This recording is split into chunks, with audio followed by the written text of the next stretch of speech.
Donncha, your first game back from Munster, you probably couldn't pick a tougher one to get back into the red jersey.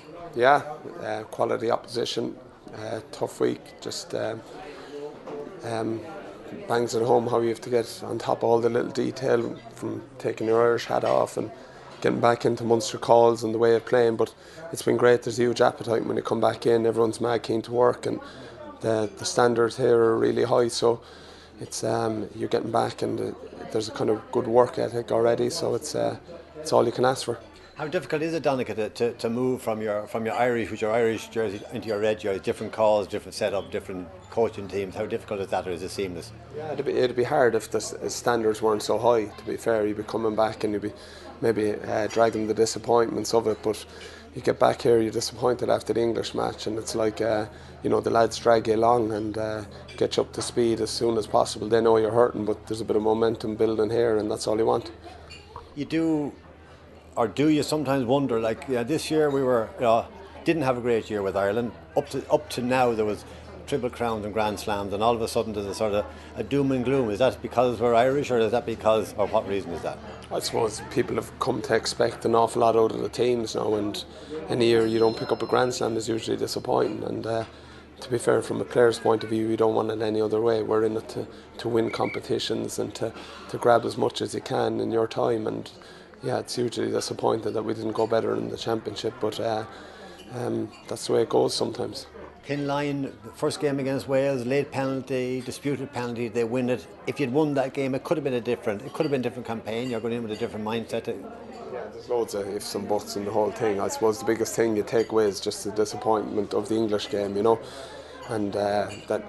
Unfortunately, it's a burden you have to carry maybe for 3 months until you're hopefully lucky enough to get a chance to put it right. And that's the disappointing thing about finishing a campaign, and it's just a focus for here as well. You don't want to be, we've gone quite well to do well in our group, but we've only earned ourselves 80 minutes of rugby, and it's the chance to get 80 more minutes, and that's what we're playing now, knockout stuff, and just trying to stay in it.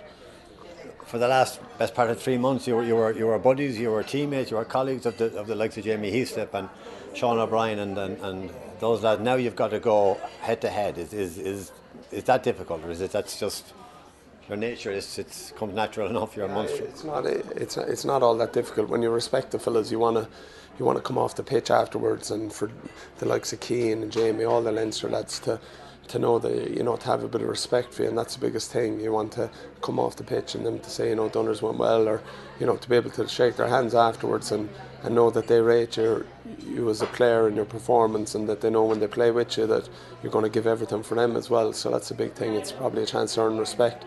And on Sunday, on Saturday, Donncha, you've watched the videos of Leinster, you've watched the way they play, how they play. What areas do you think that you're going to have to be particularly sharp about with playing this Leinster team? Yeah, I suppose you could look at all aspects. They're the standard setters at the moment, but the big thing really from ours and from a forward point of view is the breakdown. They're very good at the breakdown, and we have to be spot on at that aspect of it. Obviously, you could look into all of it, the kicking game, the scrums, but I think that's the one area I think we got to highlight.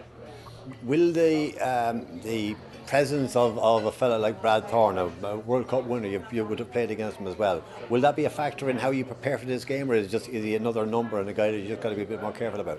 I suppose he'd carry a bit more respect than that. I suppose he's a quality player, a standard setter in that position, and someone that's hugely respected. I think you only learn the value of certain guys when you play against him, and he's definitely one of those guys. He sets the standards, and he's if you're looking for best practice in anything from defence to scrummaging, he sets it. So we've got to be on top form. He sits in there with a quality Leinster front five, and we know that's where all games are won and lost.